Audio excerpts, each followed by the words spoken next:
Where did you go?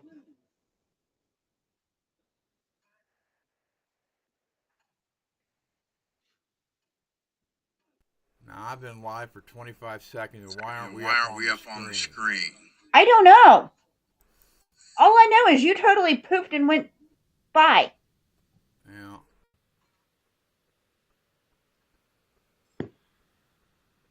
And in order to actually see my entire face, I'm going to have to sit on something to get myself up a little bit higher. All right, go ahead.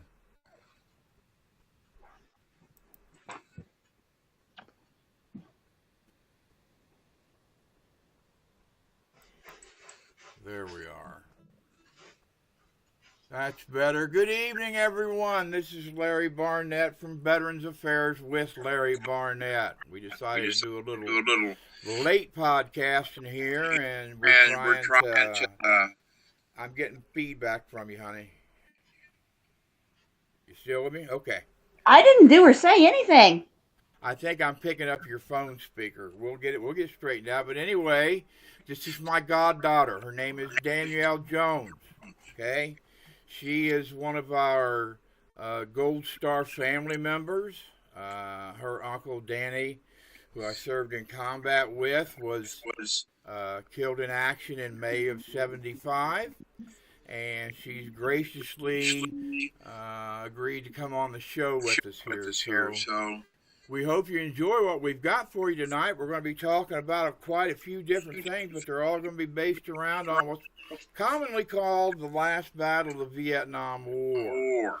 So sit back, enjoy yourself for a minute, and Danielle, tell everybody who you are a little bit about yourself and where you're at.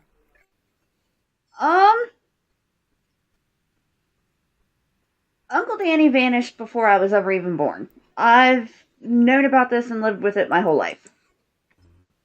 Ever since my mom passed away in 24, I am now primary next of kin for Uncle Danny. Yeah. Last year, I got to go to Cambodia and actually spent May 15th, the 50th anniversary, actually on Koh Tang Island. It was by far probably one of the coolest things I've ever done. But at the same time, messes with your head so bad it's not even funny. Yeah. You get there and that island is absolutely gorgeous. It literally looks like there ought to be a 5-star hotel beach resort destination whole get up there. That's gorgeous. And then you start looking harder and you start seeing, or not really harder, start looking closer. And you can still see bullet holes in the trees. There's a certain hill that I'm sure we'll talk about later that you can still see completely black patches.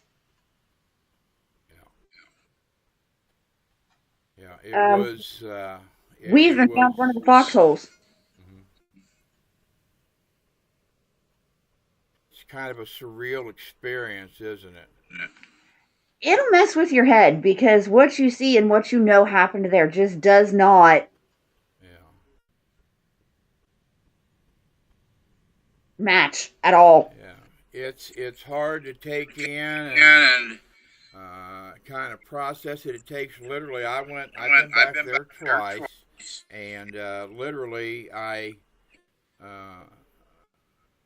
it's just for me, just like a flashback of May 15th, 1975, is in that day all over again. It's one of the most well-preserved battlefields in the world, but unfortunately, Mother Nature is taking her course. So Jungle's reclaiming a lot. Quite a bit. Now, for those of you, that's what you've got to look forward to. I'm going to go real quick through my veteran news here, and then we're going to get back on the subject for Koh Tang, but I wanted to share a few things with you. I want to give a special kudos out to Doug Collins, the Director of Veterans Affairs. The VA had come up with a plan to screw us out of our benefits. For those of us like myself, I'm 100% disabled, but I maintain because of the drugs they give me. I'll just tell you like that is. But the VA, if we made improvements, they were wanting to make cuts to our disability benefits.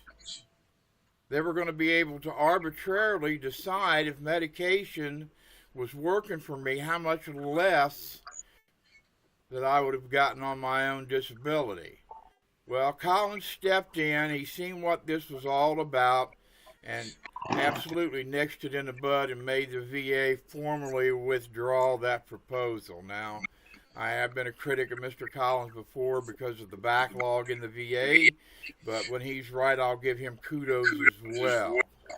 All right, so those are something you don't have to worry about if you were worried about it. We'll be getting to it on our Saturday podcast, a little bit deeper in that, okay?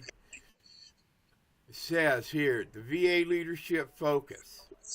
Secretary Collins stated on May 2nd, 2026 that the VA is reversing its policies not to serve veterans first, including backtracking on certain medication management rules. Now, if you want to read that, go to theamericanlegion.com. We're not going to have time to do that tonight, but that's there available for you if you would like, okay? What else is coming to your way now? We are in a 5-part series on Camp Lejeune water contamination. This podcast is sponsored by the Empty Pockets podcast. I'll say that again. The Saturday show is sponsored by Empty Pockets podcast. So, hold on, I'm going to switch earphones real quick. Yes. Let me see, can I get feedback? Hang on. Well, I think I figured out part of what it is. Every time I moved my hand, my metal bracelets were clinking together and my microphone was picking it up. Okay. All right. Okay, but anyway, folks, we'll get, on our next podcast, we'll get into it a lot deeper. But I think this time I wanted to share, I'm not a big one on war stories, but I'd like the truth to be told.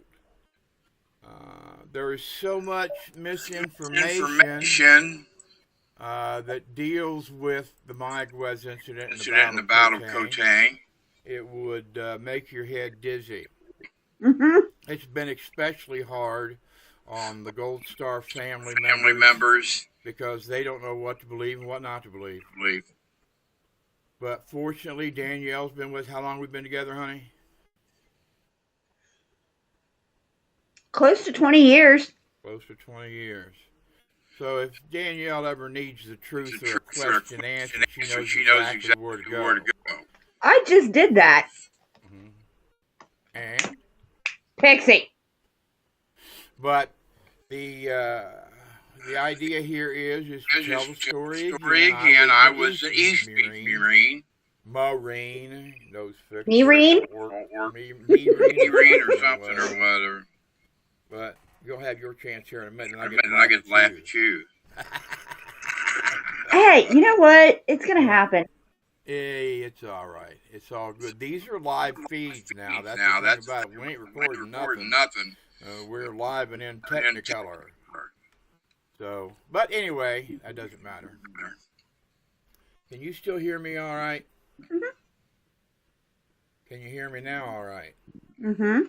Is it more or less? About the same. All right. I don't know if I'm picking up what background I'm picking up. It can't be anything here because the TV's off. There's nothing going on. Well, I keep hearing reverb for some reason, but we'll get to it eventually. I'm not worried about it right now tonight. Okay. Folks, many people when they talk about the end of the Vietnam War have a bad habit of associating the fall of Saigon with the end of the war, and that wasn't the case.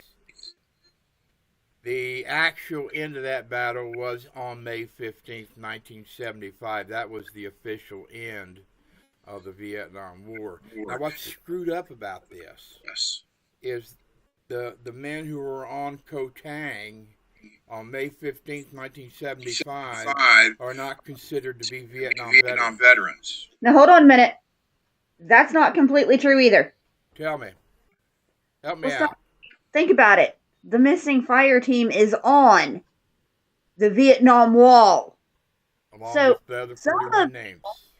Some of you are considered Vietnam vets, just not the ones that made it back alive. That's right. The ones that made it back alive were all considered Vietnam era vets. So yeah, but you guys are not allowed to have the Vietnam combat vet right. title, pin, whatever. Yeah. We can't figure out why the powers made this decision because they gave the official end of the Vietnam War as April the 30th. Which was right around the fall of Saigon. Yeah, it was the fall of Saigon. And everybody kind of relates it to that. That's why this is one of probably the most unknown, unpublicized until previous years here. I'm going to interrupt you there again. Actually, I ran into somebody today that knew about it. Well, don't leave me in suspense. I was in the store earlier. I had to go pick up some medicine. Mm-hmm.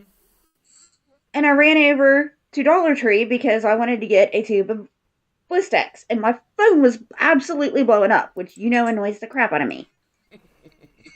And I thought, well, you know what's upcoming.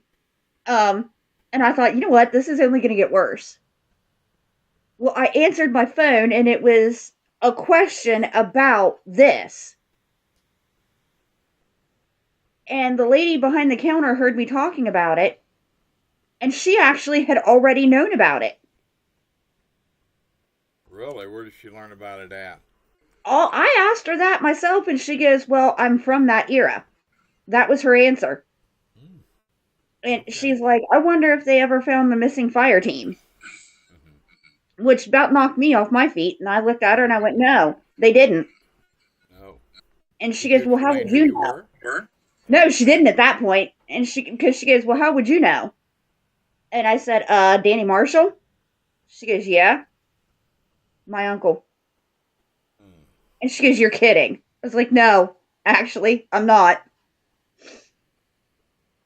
So she knew about it. I have. I've run into some. And like when I went to college graduation over on Camp Pendleton, some folks over there knew about it, but. Well, then Chris, out of nowhere. That's another one. Yeah. You're going to tell us about him a little bit later. But I think I'm going to try something here real quick. I'm not spoiling nothing. You're not what? Said I'm not spoiling nothing. Okay, you don't spoil me. You spoil me. Not what I was talking about, Dad, and you know it. Hold on. Let me think. Now she's got me lost, damn it. I think I know what you're going to try to do. Probably right. Go to here. And I'll tell you what, let's just do it the easy way. It's a lot easier to share.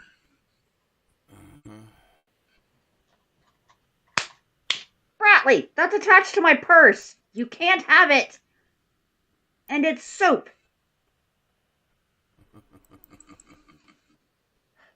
Sorry, I've got a little thing of those soap sheets that you just add water so you can wash your hands. Yeah. I've got one of those attached to the side of my purse. Well, she seems absolutely dead set intent on batting it across the floor, and it's not going to work because it's attached to my purse by a climbing hook. Okay. Pixie Lynn!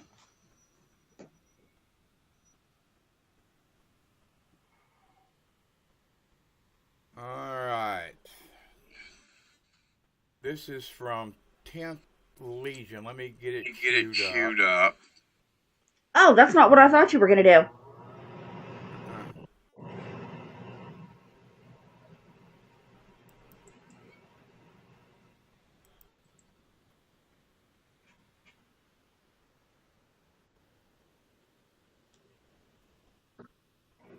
Uh-uh. Immediately afterward that would once again bring this conflict to grow under great. The capture of the USS Mayaguez and crew by the Khmer Rouge, the new ruling communist regime in Cambodia under Pol Pot, became the final crisis involving the United States in the Vietnam War. What was the Mayaguez incident? Why and how was the ship and crew captured? What was the American rescue plan? What actually happened? Hello, I'm Colin Heaton, former history professor, Army and Marine Corps veteran, and welcome to this episode of Forgotten History.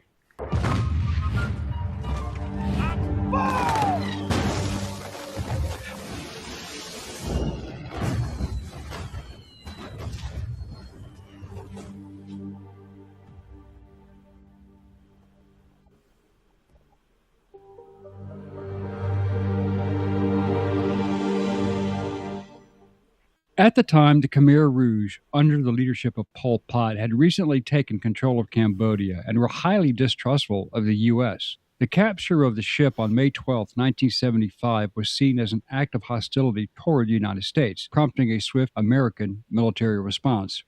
The Mayaguez, a U.S.-flagged merchant vessel owned by the Sealand Corporation, was en route from Hong Kong to Thailand when it entered waters near Cambodia's Koh Tang Island. A Khmer Rouge gunboat, commanded by troops loyal to Pol Pot, approached the Mayaguez and forcibly boarded it. The ship's captain, Charles T. Miller, and his crew of 39 were taken hostage. Miller had sent a message relating the ongoing event before capture.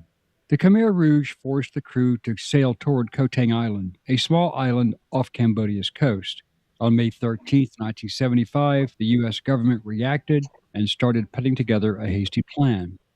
Captain Charles T. Miller and his crew were first taken to Koh Tang Island, but later moved to a Thai fishing trawler where they were held offshore. It is unclear whether the Khmer Rouge ever intended to harm the crew. Some reports suggest that they were unsure how to respond to the growing U.S. military presence, and they may have sought to de-escalate the situation. In fact, Pol Pot may have never even authorized it. President Gerald Ford viewed the seizure as an act of piracy and demanded the immediate release of the crew, and he ordered the aircraft carrier USS Coral Sea and the destroyer USS Harold E. Holt and several other ships into the area. The Wilson. U.S. attempted diplomatic efforts through China, which had ties with Cambodia, but those failed and no resolution was achieved. The U.S. then decided to use military force to rescue the Mayaguez and its crew. On May 14, 1975, U.S. intelligence believed that the crew was being held on Koh Tang Island, and a rescue operation was planned involving the U.S. Marines and Air Force helicopters. The plan included a direct assault on Koh Tang, a boarding of the Mayaguez, and an airstrike against Cambodian naval forces. This would result in the Battle of Koh Tang on May 15, 1975. The attack on Koh Tang was led by U.S. Marines from the 2nd Battalion, 9th Marines, supported by Air Force CH-53 helicopters. At dawn, Marines began their assault and were met with unexpectedly fierce resistance from the well-armed and well-entrenched Khmer Rouge forces. The island was heavily fortified, with machine gun nests and bunkers, leading to a disastrous landing for the first wave of Marines. Several helicopters were shot down or damaged, and Marines were trapped on the beach under intense fire. Helicopter. Meanwhile, the U.S. E. Holt successfully boarded the Mayaguez and found it empty. The crew had already been transferred to another location. Pause this for a second. The U.S. Khmer Rouge had moved the crew to a fishing boat, which was later spotted heading toward the Cambodian mainland. Hold on, I'm trying. The U.S. Navy ships and aircraft carriers moved. Go ahead, babe. Okay, what they're not telling you in this video, because nobody wants to admit it, is that the Mayaguez and her crew both had already been returned and recovered before the first wave of Marines ever left to go to Koh Tang. Both Gulf and Echo Company. There was no reason for either of them to be there that day. They had already recovered the Mayaguez and her crew well before the first Marine ever set foot on Koh Tang. So that's one thing you need to remember when you're researching this. And I'll leave you with this, folks. We've had a lot over the years of folks that's always interested in doing a story on the Mayaguez incident, but they want to put their own spin on what they think that the veterans would have liked or would have not liked to have seen in it.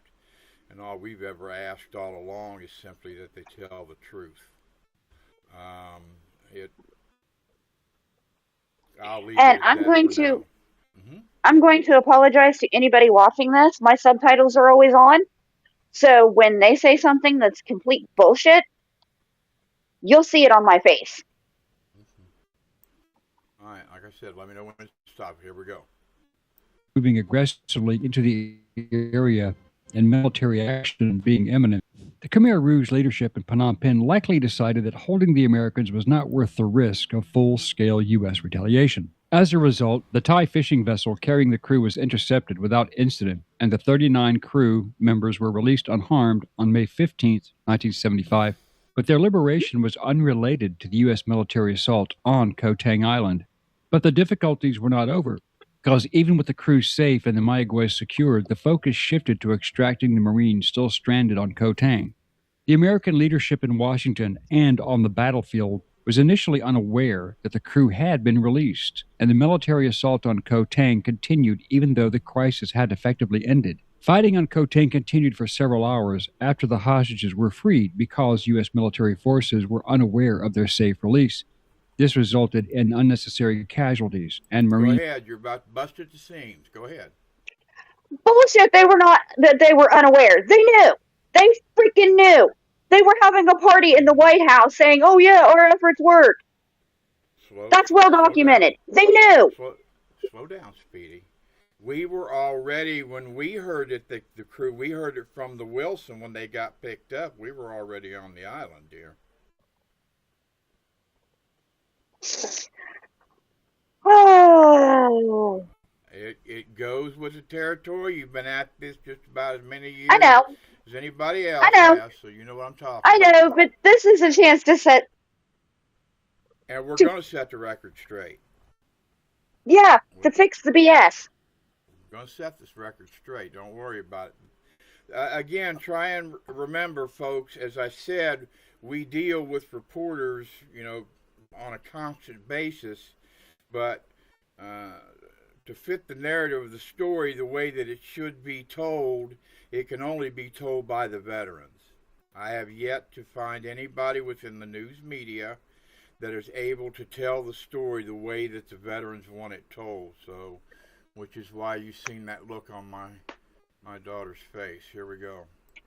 Remained engaged with well-fortified Khmer Rouge forces. However, the evacuation was chaotic as Khmer Rouge forces continued to attack. By the time the U.S. began withdrawing its forces later that day, 3 Marines had been left behind on Koh Tang Island. This was a tragic oversight that led to their capture and eventual execution by the Khmer Rouge. They were Lance Corporal Joseph Hargrove, Private First Class Gary Hall, and Private Danny Marshall.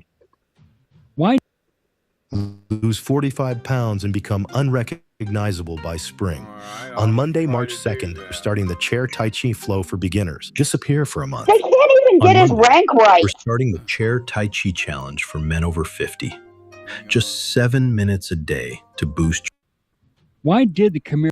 Say it. What'd you say, babe? They can't even get his rank right. I know. I don't know as anybody. Do you know of anybody that was interviewed from our people on this documentary? I don't know. I haven't seen anybody. I've seen no one. For the record, he was PFC, Private First Class. Uh-huh. And I'm talking about Danny Marshall. Yes. But, it makes for a better story if it's a Lance Corporal, 1 PFC, and 1 Private. Then you've got the full set. All right, here we go. Khmer Rouge released the hostages? Well, it was believed that the massive U.S. military, naval, and air response likely played a role in persuading the Khmer Rouge to let the crew go. I'm certain Pol Pot had a decision in that. The Khmer Rouge may have also wanted to avoid an escalation that could lead to a direct U.S. invasion of Cambodia, for which they were unprepared. Some analysts believe the Khmer Rouge never intended to keep the crew long term, and that the seizure of the Mayaguez. Let me say something here. The military intelligence is an oxymoron. Especially for that mission. Well, you guys got told what? You were going up against some farmers and fishermen that may have a few weapons? Farmers and fishermen. We may have a sniper or two to deal with, but nothing that would be And there was, that. what, 300 Khmer Rouge sitting there waiting on you with surface-to-air missiles and rocket launchers? That's the reason I brought up this point about the military intelligence being an oxymoron. Because they had nothing. They had nothing about it on island, but they defied common sense. Common sense told you that Vietnam just fell. The Cambodians knew damn good and well that the Vietnamese were going to be fixing to invade them. So the oil within those, in the Mekong area, the oil drilling rights were in dispute between Cambodia and Vietnam and had been for years. But the fact probably that still are, to be fair. They had missed the build-up and new entrenchments, and they had bolstered all their defenses around the mainland of Cambodia, yet nobody in the military picked up on it. Yeah, they take 2 platoons of Marines that are mostly all between the ages of 18 and 22. Yeah, let that sink in a minute. If I remember right, I think out of both platoons total, and we're talking all of Echo Company and all of Gulf Company, if I remember right, I think the final total was there was only 15 of them that had prior combat experience. The rest of them were either completely green or not even out of training yet. Just barely out of basic training. And got thrown into this fight. That's right. Which is where heroes were made at, folks. We'll get into that a lot later about some individual actions that were placed when we were on that island. But this is how heroes are made. Go ahead, Danielle. Hey, I'm going to bring up one of the pilots because that still impresses me. And you know who I'm talking about. I sure do. Go ahead. Oh, we'll talk about it when we get to that part. Okay, we'll get there, and we may end up having to break this up into a series. So I'm not sure. We just have to see how far it goes. So anyway, but as I was saying, the intelligence community clearly missed the fact that Vietnam was hell-bent and was going to invade Cambodia. Yet nobody on our side of the fence seemed to take that into account. If I know that you're coming to my house and I know that you're going to come in and kick my front door in, the first thing I'm going to do is load my shotgun. I'm not going to leave it in the corner and then say, well, you know, if they come in here, maybe I'll get to it then. No. If we'd had that intelligence going in, the outcome would have been a lot different. And if the dog would catch his tail. You guys had to fight your way in on that island and fight your way back out. In and out. It sure was. Okay. Anyway, I wanted to throw that in there. Let's go. Mayaguez was meant as a symbolic show of force rather than an actual hostage crisis. Cambodia's estimated losses were 13 to 25 killed on Koh Tang proper, with an unknown number killed on swift boats and on the Cambodian mainland, numbering over 60 killed in action total. U.S. casualties were 10 Marines, 2 Navy corpsmen, and an Air Force crewman killed in the crash of Jolly Green, call sign Knife 31, an Air Force crewman killed in the crash of call sign Knife 21, 1 Marine killed in action on the West Beach, and 3 Marines missing in action and presumed dead. Stop. That is so wrong. Hold on now. I want to hear it again. In total. U.S. casualties were 10 Marines, 2 Navy corpsmen, and an U.S. invasion of Cambodia, for which they were unprepared. Some analysts believe the Khmer Rouge never intended to keep the crew long term, and that the seizure of the Mayaguez was meant as a symbolic show of force rather than an actual hostage crisis. Cambodia's estimated losses were 13 to 25 killed on Koh Tang proper, with an unknown number killed on swift boats and on the Cambodian mainland, numbering over 60 killed in action total. U.S. casualties were 10 Marines, 2 Navy corpsmen, and an Air Force crewman killed in the crash of Jolly Green, call sign Knife 31, an Air Force crewman killed in the crash of call sign Knife Hold 21, up, there we're up was to nobody 14. killed. Yeah, that's right. But there was nobody killed on K-21. Oh, no. I'm thinking of K-23. I mean, take that back. Let's make sure we get that right. There was none So killed we're up on to 14. K-23. The 14 were the ones that burned up on Knife 31. Well, let's see if they actually get the number right. Well, and the other, we were Knife 23, and Knife 21 crashed about a mile off the coast of Cambodia, and 1 Air Force man was lost in it. Let's see what they say. Knife 21, 1 Marine killed in action on the West Beach, and 3 Marines missing in action and presumed dead.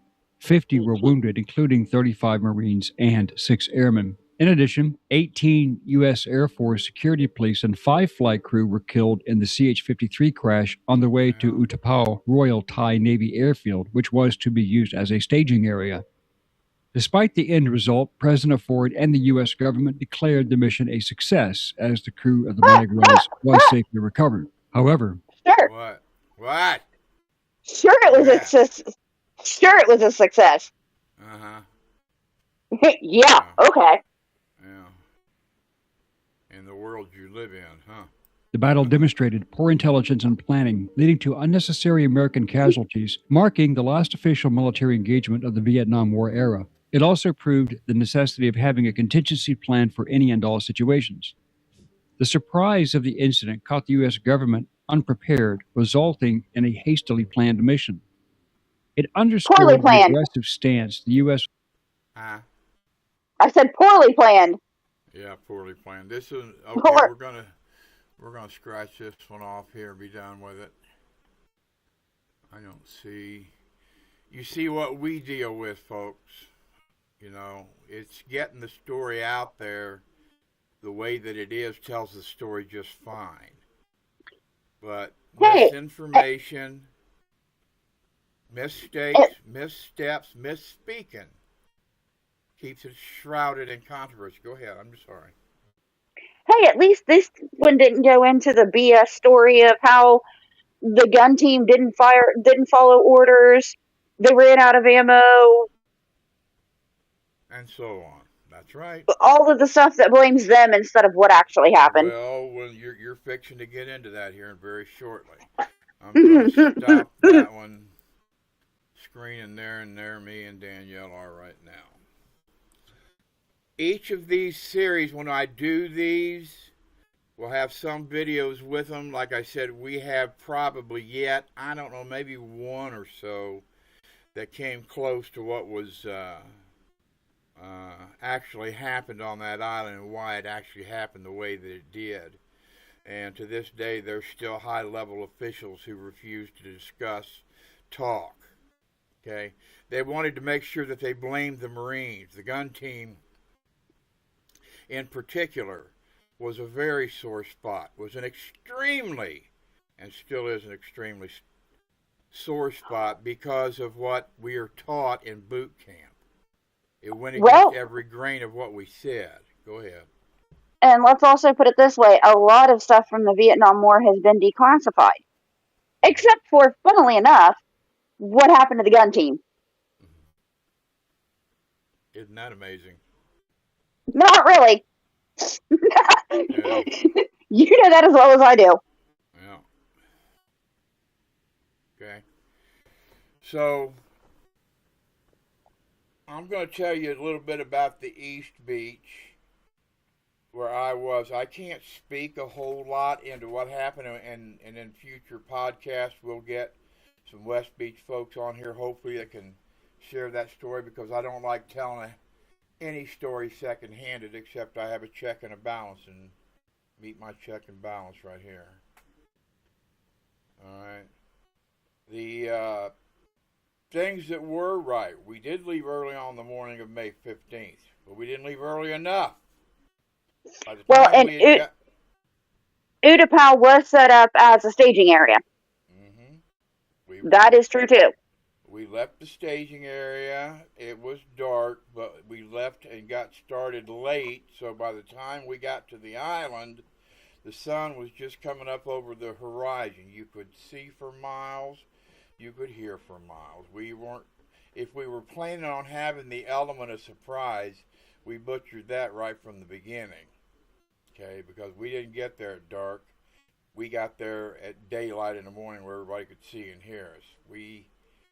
I at least, at that point, had Saigon. I'd been in the Saigon evacuation, so I had that under my belt. I wasn't a stranger when it come to, baptism under fire, but it doesn't take the nerviness out of it anyway. Now, hold on a minute, Dad.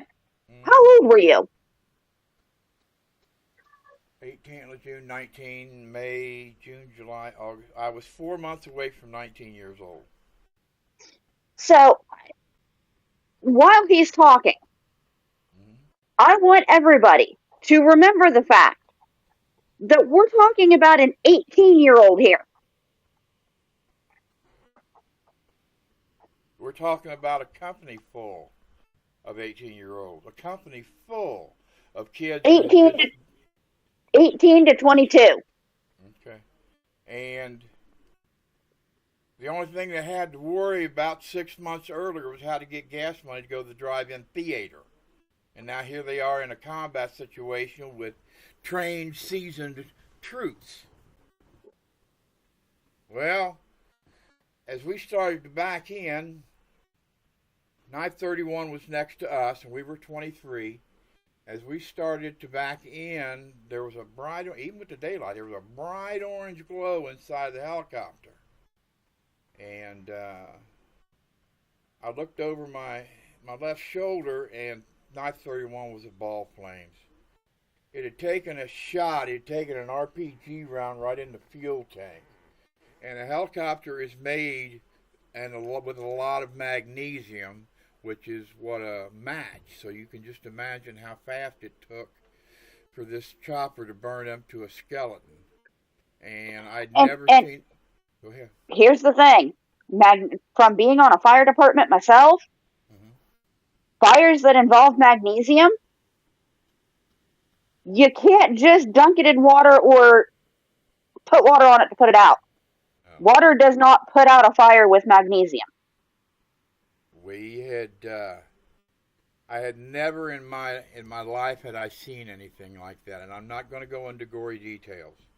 Does nothing for nobody. I'll just tell you that I told a cop one time. I asked him. I said, "Have you ever seen anybody die?" It was during one of my bad, PTSD episodes before I got myself straightened out a little bit. And he said, "No." I said, "Well, I pray you never have to. You've never watched a person burn to death. You don't want to see it. Don't even want to see it." Well, no, because I know what happens. And for whatever reason, I looked back over my shoulder out the back end of the helicopter, and all of a sudden I seen with a bright flash, a crack, and the tail section on that thing just folded away.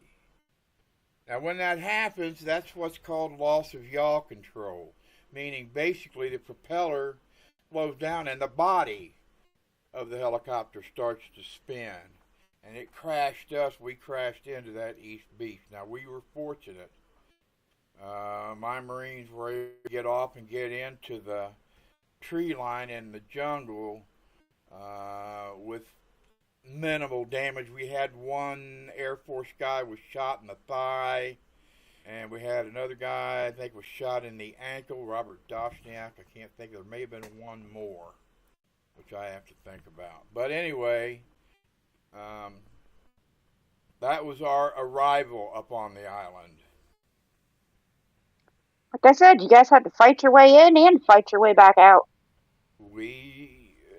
To make the matter worse, right, the whole idea was that Marines would land on the East Beach, more Marines would land on the West Beach. We would consolidate to the center, then sweep the island looking for the crew. Well, that wasn't going to happen. And then to Well, beat it up no, on top. and the first Marines to hit the island was Gulf Company. Mm-hmm. Gulf Company went in first. Echo came in behind you guys as backup. Came in second. Yes, they did. They were the second wave. The thing of it was, I don't want to get pulled in too many different directions. I'm trying to, I think, make a point here that did the military learn their lesson? No. Hmm? Nope, not at all. Well, I can tell you they've never assaulted a beach with a helicopter again. They learned that much. Okay, well, fair point on that one. Fair enough, okay. And I'll get into more when Danielle and I go on, but I want to give Danielle a chance to talk. I can see she's busting at the seams. And we're trying to make sure every day. We're trying to make sure that this is accurate. And half the time you read something and they try to say that Echo went in first or that Gulf and Echo went in together. No, they didn't. Mm-hmm. Gulf went in first and then Echo came in behind as backup, essentially. Well, if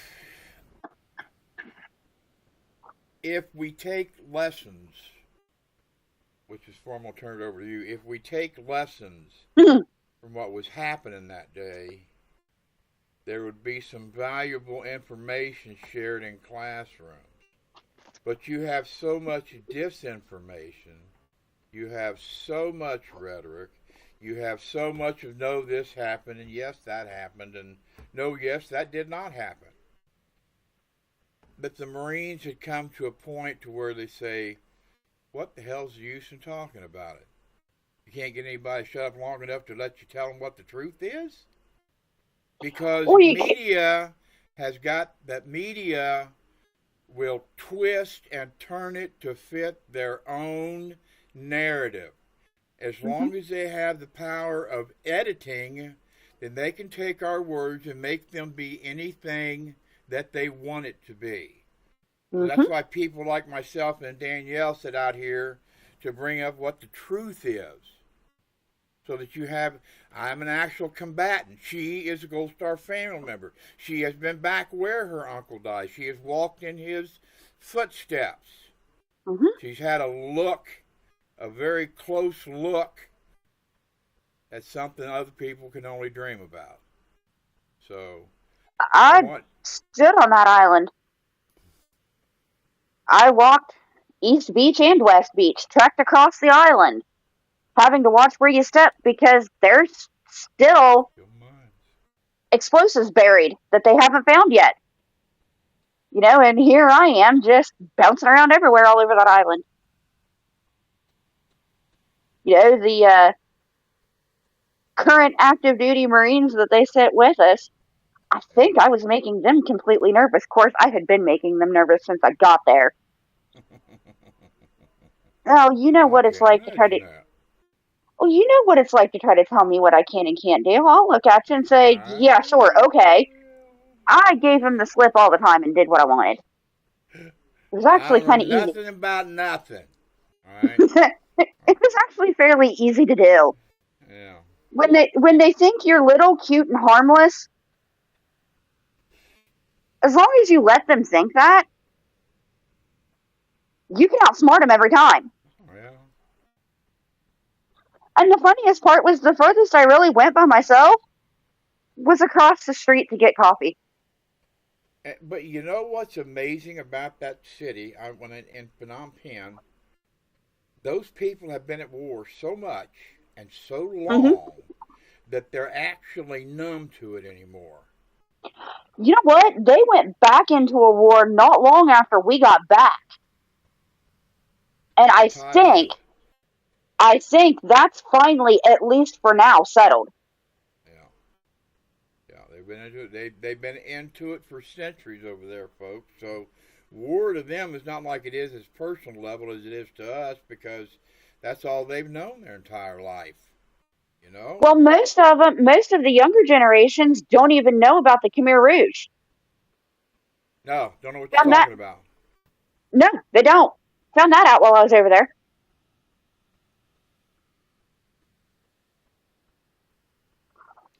Well, folks, and like I said, I'm gonna let Danielle tell us about Danny. I'm gonna cut to the chase here to where that I give her a takeoff point here now. There are certain things that Marines don't do. They don't leave their own. Now I'm going to leave that there because I get very angry when I get to this particular point, because the decision that cost someone their life, made by somebody who sat in a White House behind a big desk and is going to play games with my fucking life. That's what you're going to do. It's not the creed that we were taught. It's not what was instilled in us with a sledgehammer. Things like uncommon valor was a common virtue. These are things that Marines wear, and they still wear them today. Think about it, no different today than I did back in 1975. But the people that were responsible might as well know that folks like myself are not going to shut up about this. You may continue to think that you can hide it. You may continue to think you can push it away. But somewhere down the line, I'll probably be dead and gone by the time it gets out here, but somewhere down the line, the truth will be told.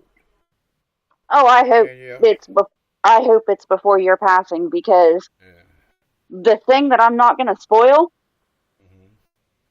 that's going to piss a lot of them off when that comes out. Well, won't you go ahead and tell us a little bit about the gun team, about Danny? Well, if you guys know anything about the battle and the missing gun team, it was Joseph Hargrove, Gary Hall, and my uncle Danny Marshall. They were all in Echo Company and on West Beach. They had put essentially 4 foxholes, kind of in a semicircle around the beach. The missing gun team was on the far right. Yeah. Which, when I was on the island, we looked, you can't get to that foxhole anymore. At least not the way it is right now.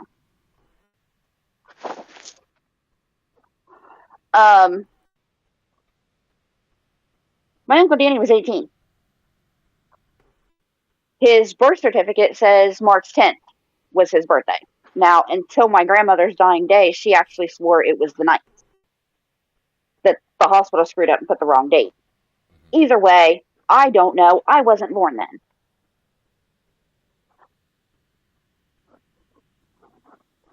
But I would think my grandmother would have known what date she gave birth to him.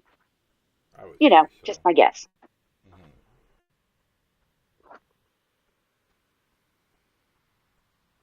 When Uncle Danny went into the Marine Corps, like I said, he was 18. He signed up at 17. And I'm not entirely sure he didn't fudge a birth certificate to get in. My uncle was not a bad person by any means. But I'll also straight up admit he was a shithead. There are stories everywhere of some of the stuff that he did. There was this guy that lived right there by the bus stop. Yeah. And he would come out and he would start his truck every morning to let it warm up. Well, the kids are all standing at the bus stop. Nobody's doing anything. Nobody's even looking at this guy's truck. Yet he would yell at them every morning to stay the hell away from his truck. Well, finally, the kids got tired of it. And again, we're talking the 70s here. Nothing like it is today. Well, Uncle Danny and a couple of the other boys showed up at the bus stop one morning with slivers of soap in their pockets. They had managed to figure out that after he started his truck, he went back in his house to his kitchen, which was at the very back of his house, and you could not see the truck from his kitchen. And he would sit there and drink a cup of coffee in the mornings while his truck warmed up before he went to work. By the time he was done with his coffee, the bus had already shown up and the kids would be gone. They brought slivers of soap one morning. He comes out, starts his truck, screams at him, goes back in his house to drink his coffee, and they all descend on his truck and soaped every window on that truck. Got on the bus and went to school, and they were gone before he ever came out of his house. Okay. Well, stop and think about it. You get yelled at every day for months for something you're not even doing. Eventually, you're going to get the idea in your head to actually Might as do well something. do it anyway. Yeah. You're going to get blamed for it. Pretty much. Another time, a bunch of the neighborhood boys, like one of the teachers had completely pissed off all the boys in the neighborhood. And I don't even know to this day what the teacher did. Nobody remembers what the teacher did, but everybody remembers the iconic response to whatever it was the teacher did to piss them off. Teacher had an outhouse. The boys in the neighborhood got together, put a rope around the outhouse, and put the outhouse up on top of the teacher's roof. Oh, shit. Literally. Yeah. Yeah, literally. I want to say it was the gym teacher also got it too. They put his car up on cinder blocks and took the tires off of it in the parking lot.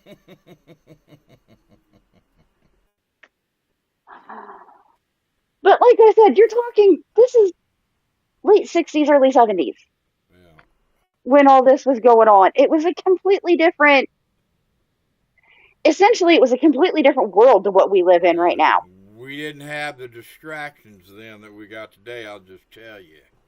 Kids actually went outside and played, you know? Well, and there wasn't cameras everywhere. Nobody had cell phones. There was no internet. You know, the things that you did, there's no proof of.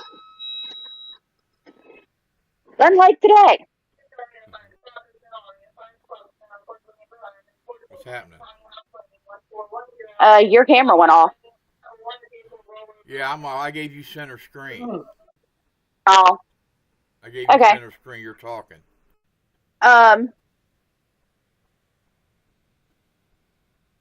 His personality didn't really change when he went into the Marine Corps. He would go up in rank and then he'd do something stupid and get busted back down to get in trouble, getting in trouble for it. He'd go back up and then he'd get in trouble again and back down he'd go. And I think that's probably a lot of the reason why nobody ever gets his rank right. Is because you go looking at the papers and one says he's a private, one says he's PFC. I mean, it's all over the place. What made him decide to join the Marine Corps? I've never been told for 100% sure exactly what it was. I have my theories, though. Which is? I think he was trying to get away from his dad.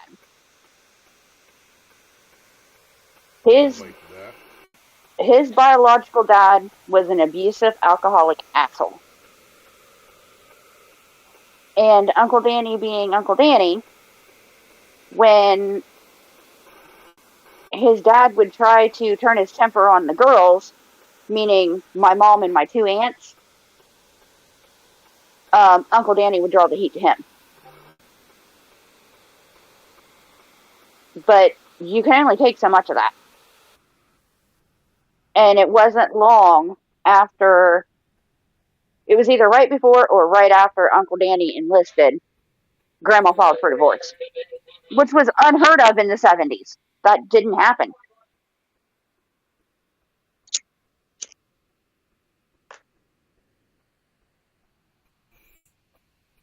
I know another one of you guys that I talked to mentioned a bar fight in Okinawa. And I have no trouble believing that one. None.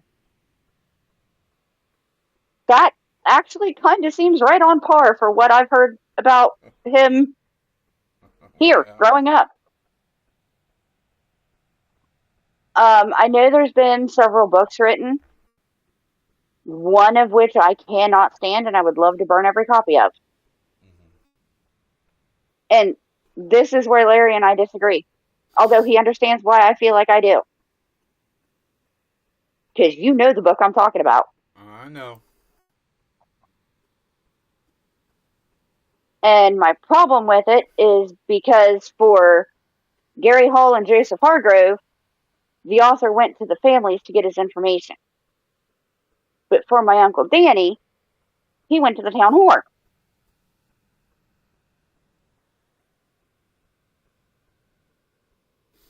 So, nothing he said about Uncle Danny was actually accurate.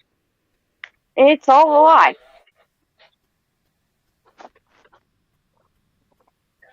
I have had one girl my entire life try to figure out some way to be related to me or be part of the Marshall family. And for what reason, I don't understand.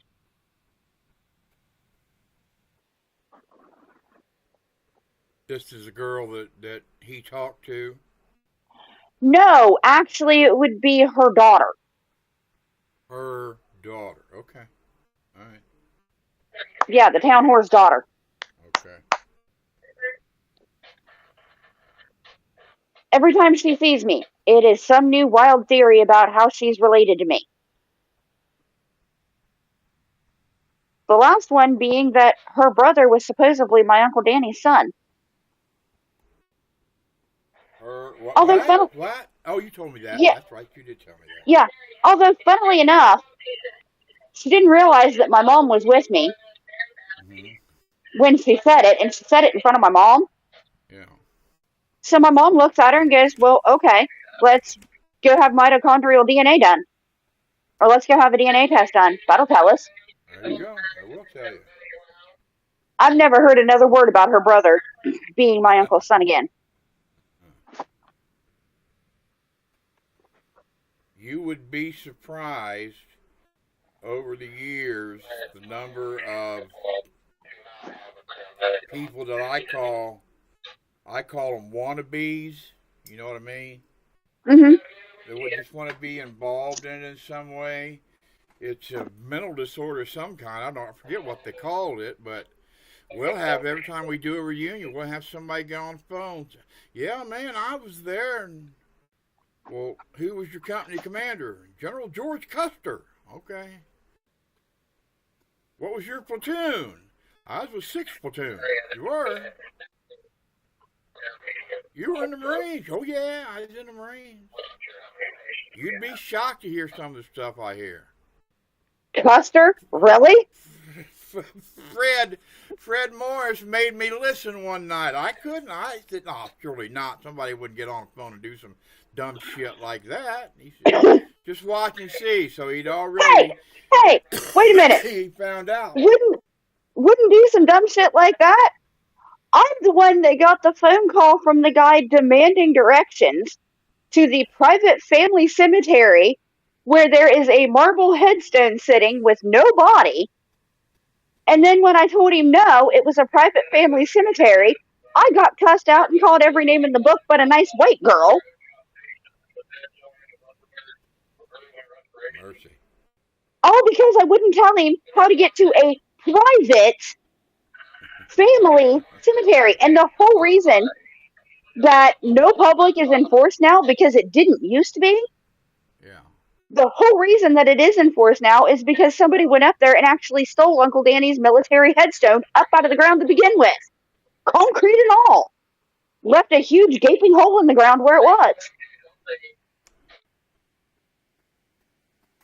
That's my tardive dyskinesia face. Yes, that happened. Okay. And yes, the military replaced it. And no, they weren't hard to work with at all. Yeah. There was a lot of back and forth, but not because of them trying to be asshats and not wanting to do it. It was more back and forth between them and me and Mom trying to figure out of the headstones that they had available, which was the least likely to be stolen again. Okay. Well, I I'm have going to told give. I have told you, Mm-hmm. when it comes to this gun team, for whatever reason, the crazies come out of the woodwork. And I don't understand it. Well, let's talk about what does your family. Now, I already know the answers to these, so you know I'm asking. But what was the story about that gun team being left behind that you'd like to share? You want the official story or what I found out actually happened later? I want to know what you feel deep inside your heart told you what happened that day. That's what I want.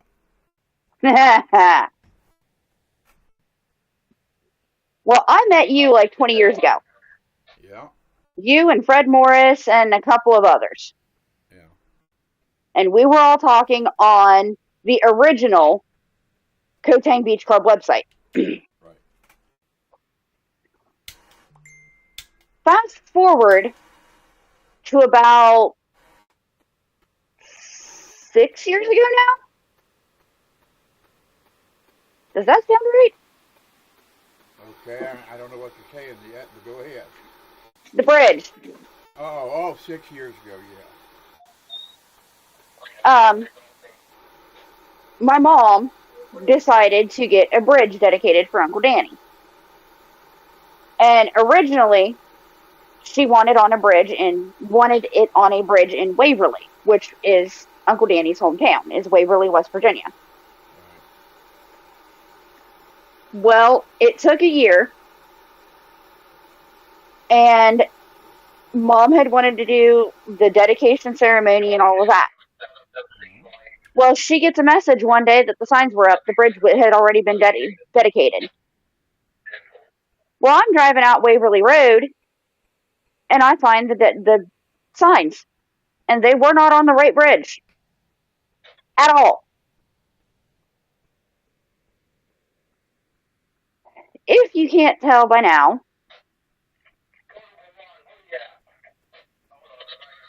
I do have a little bit of a temper. No. So I got involved. And I started calling congressmen. And I did not hold back on exactly what I thought. It took me another year to get it through Congress. And them calling me going, well, what about this bridge? It was an interstate bridge. And they're like, because he would have went to PHS for high school, so he'd have driven across it all the time. And I'm like, nice try, but he went to Williamstown. He would not have driven across that interstate bridge to go to school. Yeah. So, no, my mom told you this is the bridge she wants. This is the bridge we're doing. So after about a year back and forth, we finally got the go-ahead on that bridge. Yeah. Now, the thing with guys from Echo and Golf Company that is extremely convenient when you're in a pinch is you get a hold of one or two of them, and it activates the phone tree, is what I call it. Yeah. You tell one or two of them, and then they're on the phone calling the rest. Did you hear? We're worse than a bunch of cackling on hens. Well, when we got the info of when the bridge dedication was going to be, my mom was actually in the hospital fighting pneumonia. So here I am, standing in a hospital room, dealing with doctors and nurses and my mom on one hand, and on the other, my phone is blowing up because I've got Marines from all across the country calling me saying that they're coming in for the bridge dedication and introducing themselves. I suddenly have to become event coordinator, and I'm trying to get discounts on airlines and hotel rooms and trying to get everybody here. We get everybody here, and we actually get to meet all these guys face to face, because up until this point, we hadn't actually gotten to meet any of them face to face. No, that's right. We hold the bridge dedication, fittingly enough, in what was a gun shop, right there by the bridge. And one of the representatives that was there was Danny's history teacher, my mom's history teacher, and my history teacher.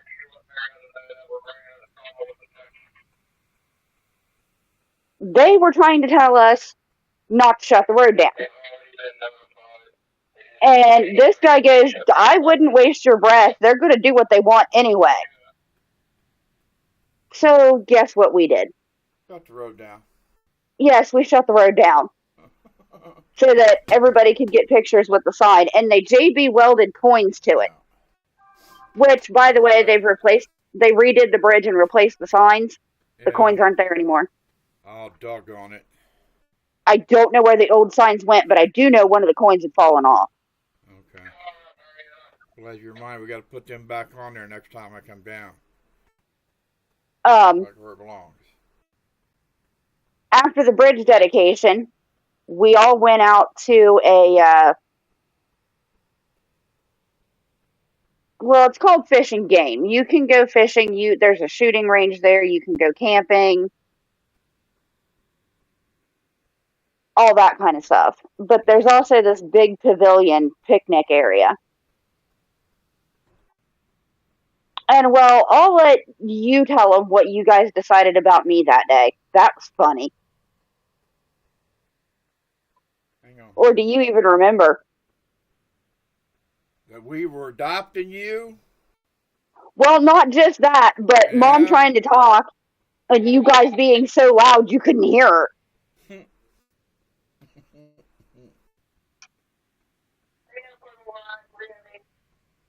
I may sound loud right now, but trust me, you hear me in real life, especially when it's loud around me.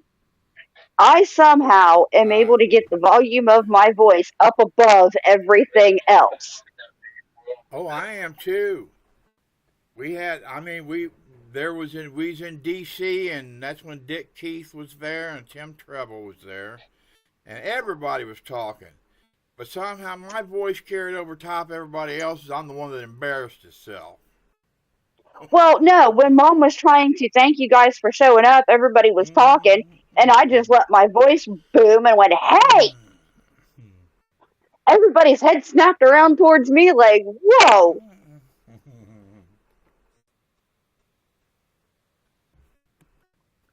Look, I know that people watching can't tell because, I'm kind of centered on a camera and sitting down. Yeah. I'm not that big. No, she's I am at most 5'3". She is a tiny thing. I go with that. Well, honey, I think we're going to stop the first part right here. Evidently, we've just got ourselves into a series now. So you tend to do that to me. I wouldn't do it to just anybody. Only people I know. love. You know what? We need to get Curtis in here. Oh, hold on. We're not going yet. You asked me a question that I totally dove off topic for. Okay, go ahead. What do I actually think happened to him? Yeah, and you're going to go into more detail about this again, right? Yeah, we can in another podcast. Go ahead. Larry will back me up on this. As far as the people, boots on the ground, guys actually on the island that day, there's only one that my family blames. It starts with him and it goes up the chain. I understand. And that is none other than Asshat himself. Yeah. I just totally spaced on his name. Yeah. You're talking about Michael. Yes. Oh. Stahl, yes. Are you all right? That man drives me nuts. I know he does. 20 years ago, this man, out of nowhere, sends me an email that he would be glad to answer any questions I had about what happened that day, except for what happened to those three. You're going to send the niece of one of those three an email saying, I'll answer any question you have except for what happened to your uncle? Here's the thing. I know what the military records say, but I've actually talked to the guys that were on the island that day, including the last Marine we know of to have spoken to these three alive and well. See, after the evac orders had been given out, Gulf and Echo Company were both supposed to pull back to the beach. Yes. And like I said, the missing gun team was on the far right side. Well, they had actually been moved once.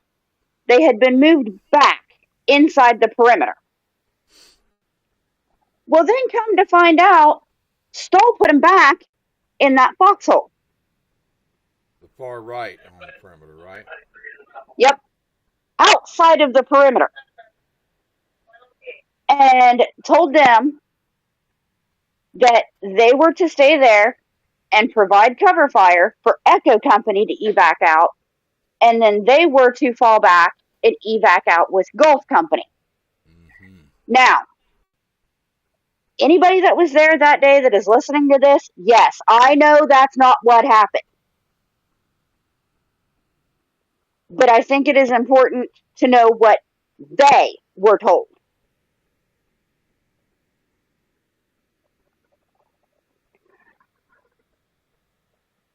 As everything was going on, and I'm not going to name names because this stuff is kind of personal to you guys,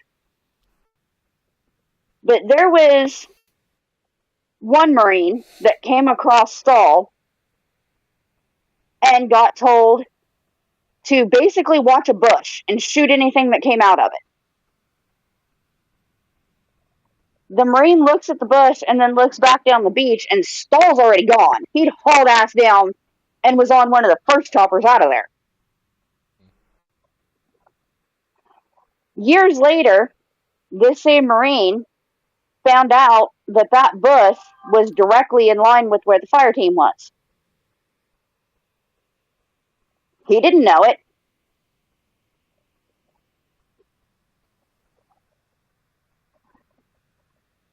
Stahl gets to West Beach and runs into Davis, which was Gulf Company captain. And Davis asked him, "Are your men all accounted for?"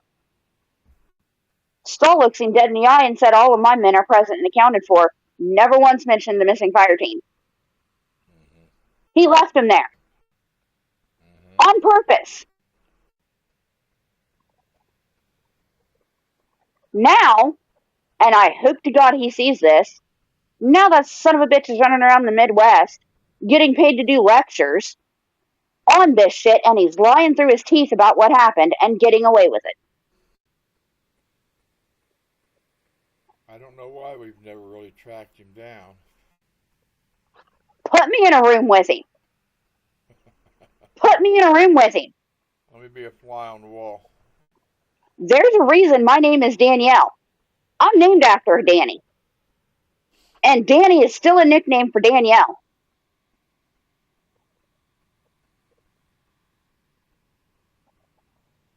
And those stupid memes about don't make my maiden name come out, for me, you don't got to worry about my maiden name.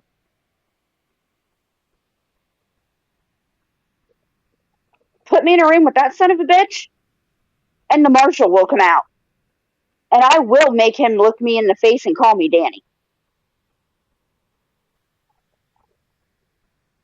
For my 2 cents, the blame starts with Stahl and goes up the ladder from there. Well, I know a lot of powerful people have or had a lot to answer for. Now, whether they're going to answer, I don't know. But I know one thing's for certain. I do know one thing for certain. We're going to keep telling the truth. Well, And, I don't know for certain who all on up the ladder knows, but I know it starts with Stahl. Mm-hmm. So put me in a room with that son of a bitch. All right, folks. We are on, I'd say, probably a 4-part series here. You've enjoyed listening to us. Just kind of talk back and forth. That's all we are. We're just people. But we got a story to tell. I somehow ended up with the Marine Corps princess nickname, and trust me, I'm the furthest thing from a princess you'll ever meet. You're all right, baby. Who loves you? Huh? That's right. That's right. So till next time, folks, listen, thank you for checking in on the stream. If you are with us on Saturdays at 3 o'clock, we are on the Empty Pockets Podcast. That's Empty Pockets Podcast, all one great big long word. Every Saturday at 3 o'clock with Veteran Affairs. I elected for this series of talks we're going to have to kind of do it on my own with my own family, okay? And that'll be cool. Well, that and you know me. You never know exactly what's going to come out of my mouth. That's what makes it fun.